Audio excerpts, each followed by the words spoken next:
everybody, and welcome back to another episode of the Parts of Articulation. My name's Dave, and today we're looking at the Star Wars Titanium Jabba's Desert Skiff. Now, this ship, also known as the Bantha II cargo skiff, was first seen in Star Wars Episode 6, Return of the Jedi, The Clone Wars, and various other mediums in the Star Wars universe. Now, for the size, this vessel is 3¼ inches long, and it is great. And once you see everything this ship has in store, you will be impressed.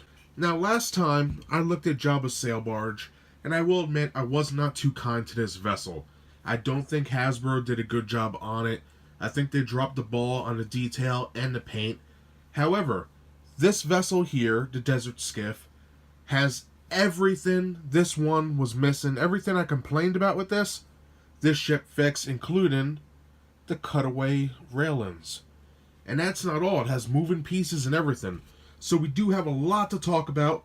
We're going to look at the detail, the paint, put it on a stand, compare it, and then we'll be done for today. So let's get moving. When it comes to the mold of this vessel, I believe that Hasbro did an amazing job.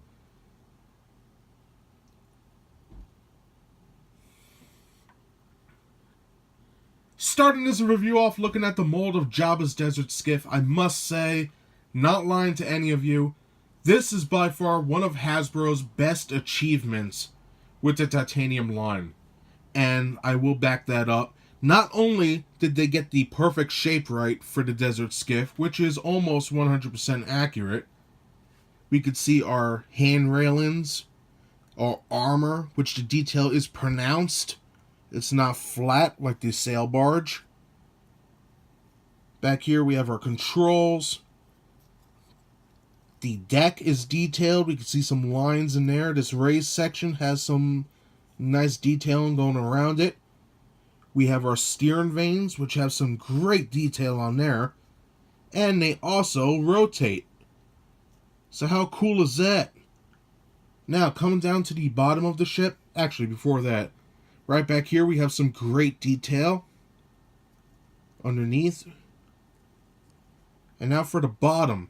This is interesting. We have landing gear, which comes out, and as you can see, there is detail on all those legs.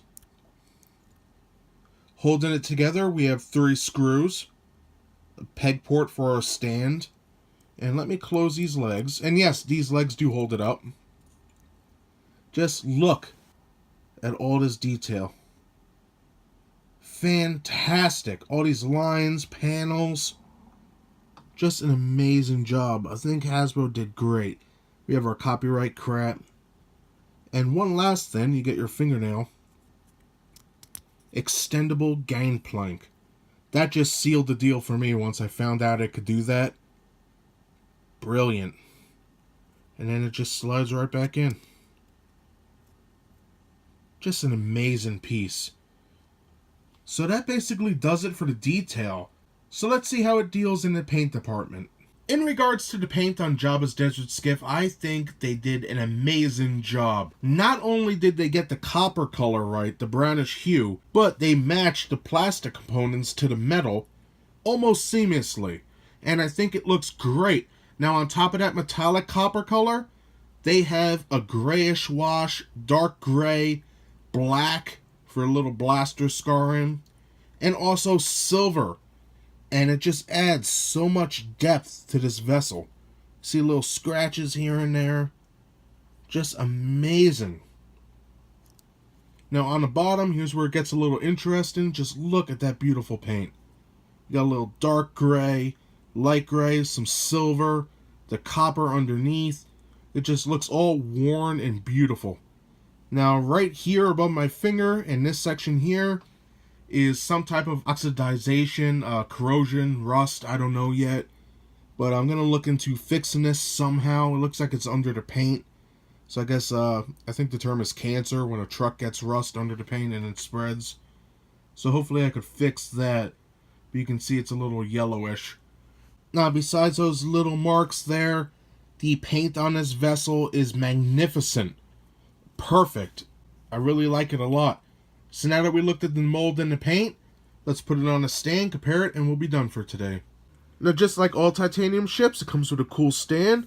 Just peg it in the stand port like so, and you're good to go. For comparison with the Titanium Series Jabba's Desert Skiff, I have it next to the Titanium Jabba's Sail Barge, the original Galoob Micro Machines Desert Skiff, which is a very nice model. It came with the playset for Jabba's Palace and the Sarlacc Pit.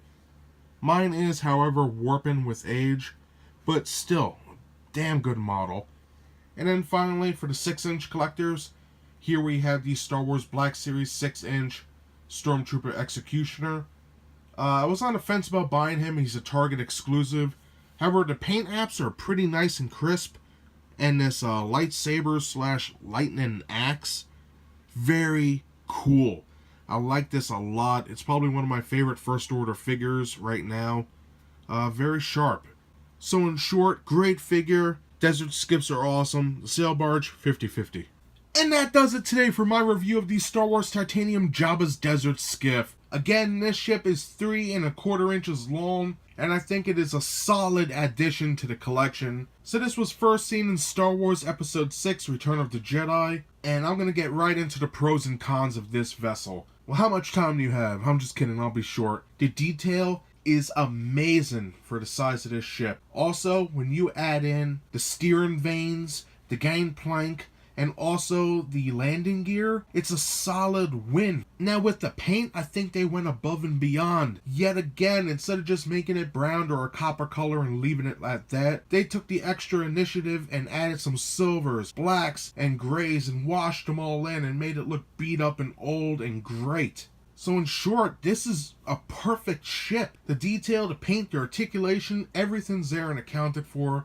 You get the great stand, which makes it fit with the rest of the line. So if you're looking to buy this ship, I would totally recommend going to eBay or Amazon or other third-party sellers. I have seen it for under $10, and I've seen it for over 30.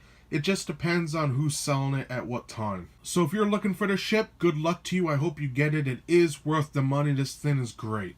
So who do I recommend this ship for? Obviously, if you're fans of Jabba the Hutt, the criminal underworld of Star Wars, go for it. It will fit your collection and it will shine because this thing is brilliant. Also, if you're a fan of the diecast titanium ships like I am, jump on this. If you see it cheap, pick it up. It is worth the money. It is packed full of details like we've seen. You won't be sorry. So that's basically everything I have to say about this ship. I hope you enjoyed. If you did, hit that like button. And if you would like to see new reviews every Thursday, subscribe. Thanks for watching, and I'll see y'all next time. Bye, everybody.